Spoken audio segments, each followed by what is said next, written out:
اچھا حمزہ ایک صاحب کہہ رہے ہیں کہ قرآن تو لونڈیوں سے جنسی تعلقات قائم کرنے کا کہتا ہے اور بغیر رحم کے یعنی کہ بنا کسی رحم کے کوڑے مارنے کا کہہ رہا ہے. تو یہ صاحب آیت کو کس طرح لے رہے ہیں اور کون سی آیت کو لے رہے ہیں وہ اور کس طرح اس کو انڈرسٹینڈ کر رہے ہیں, اس کا ترجمہ کیسے لے رہے ہیں سمجھ میں نہیں آ رہا, لیکن اس کے بارے میں آپ کیا کہیں گے؟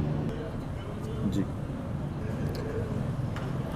شکیل, سب سے پہلے تو قرآن پر اعتراض اٹھانے کا میں ان بھائی سے یہ کہنا چاہوں گا, حق تب پیدا ہوتا ہے کہ جب اسلام قرآن مجید نازل ہوتا اور اس سے پہلے لونڈی سسٹم ہوتا ہی نہیں اور قرآن مجید اس سسٹم کو رائج کرواتا, اور جو ہے تو پھر میں قرآن پر جو ہے ایک آواز اٹھا سکتا تھا نا, یا وہ بھائی اٹھا سکتے تھے کہ انہوں نے تو لونڈی سسٹم کو مروجہ قرار دیا ہے. بات یہ ہے کہ سسٹم تو بہت پہلے سے چل رہا تھا, یہ تو معاشرے میں ایک بہت عرصے سے بہت تہذیبوں کا حصہ رہا ہے. ابھی ایک کڑوا سچ ہے جس کو لوگ کڑوا سچ کہتے ہیں, لیکن یہ ہے کہ یہ تو سسٹم موجود تھا, اور جب بھی کسی سسٹم کو توڑا جاتا ہے تو اس کو ایک دم سے توڑنے میں بہت مشکل ہوتی ہے. اس کے ایک دم سے اس کو معدوم کر دینے کی صلاحیت انسان میں ہو بھی تو وہ معاشرے میں انجذاب پیدا کرنا بڑا مشکل ہوتا ہے. تو یہ سسٹم تو پہلے سے چل رہا تھا, لونڈی سسٹم جس کو ہم کہتے ہیں, باندیاں بنا لینا, جنگ میں لوٹی ہوئی عورتوں کو لونڈی بنا لینا, یہ تو پہلے سے موجود تھا. اسلام تو بلکہ خواتین کے حقوق لے کے آیا ہے.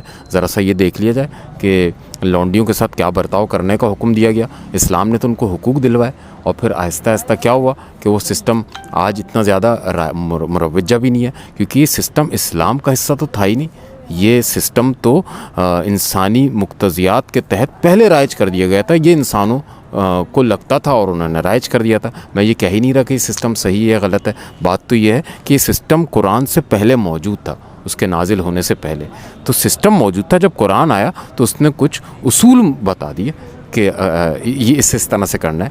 تو یہ کہنا کہ لونڈی سسٹم اسلام لے کے آیا تو ایسا تو ہرگز نہیں تھا. یہ انسانوں نے ہی سسٹم بنایا تھا, انسانوں نے ہی باندیوں اور لونڈیوں اور غلاموں کا ایک سلسلہ آغاز پایا تھا. اس میں مرد غلام بھی ہوتے تھے اور خواتین بھی ہوتی تھیں. تو انسانوں نے بنایا تھا, لیکن ان کے حقوق پامال کیے جائیں یہ بھی بہت غلط بات ہے.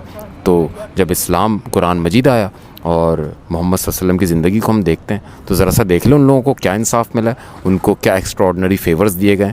اس پر بھی بحث کی جائے گی. پھر تو چیز کو اس کی اصل میں رکھ کے دیکھا جائے تو وہ بات سمجھی جائے گی, نہ کہ اس کو بیچ سے اٹھا کے اور ہر چیز کو اسلام سے منسوب کر کے جو ہے اسلام کی عمارت کو معدوم کرنے کی کوشش کی جائے. تو یہ ناممکن کام ہے, یہ ہو نہیں پائے گا.